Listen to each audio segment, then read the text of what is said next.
অমিত শাহ বলছেন যে অনুপ্রবেশ রুখবে যদি 26-এ বিজেপি আসে, পরিবর্তনের ডাক দিচ্ছে। সম্ভব বিজেপি আসবে এ রাজ্যে? তার থেকে বড় কথা, অনুপ্রবেশ ঢোকার দায়িত্ব কার?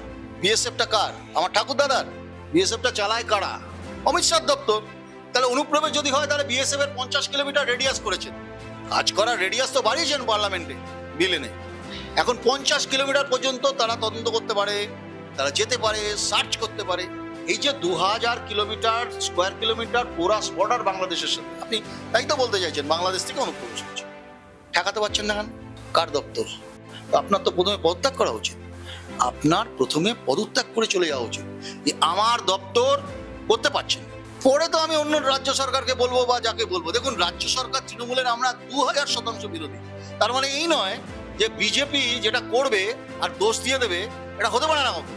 বিএসএফ এর লোকেরা গরু পাচারের সাথে যুক্ত, বিএসএফ এর লোকেরা অভিযোগ আছে হিউম্যান ট্রাফিকিং এর সাথে যুক্ত, মানুষ পাচারের সাথে যুক্ত। অমিত শাহ লজ্জা করছে না এসব কথাগুলো বাংলায় এসে বলতে? আর বিজেপির লোকেরা ঢাক বাজাচ্ছে।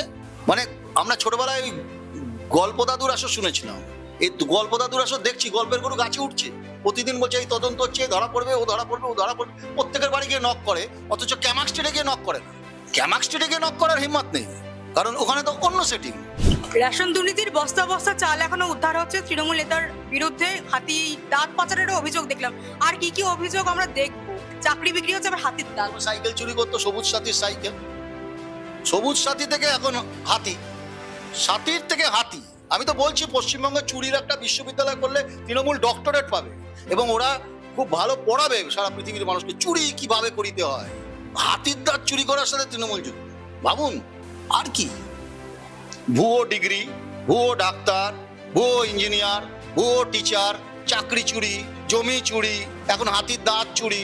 আর কি চুরি বাকি আছে? এরপরে হয়তো দেখা যাবে তৃণমূল জিতে গেল। ভোট ব্যাংকে তো কোনো প্রভাব সেভাবে পড়ছে না।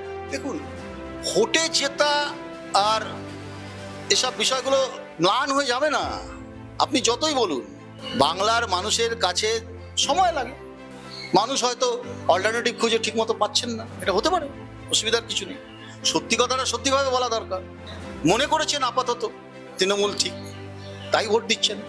কিন্তু দিন আর বেশি দূরে নয়, আকাশের মেঘ খুব খারাপ। বলে যে কোনো দিন বাবার বৃষ্টি হবে। হিটলারও পারেনি, মুসোলিনিও পারেনি, আপনিও পারবেন না।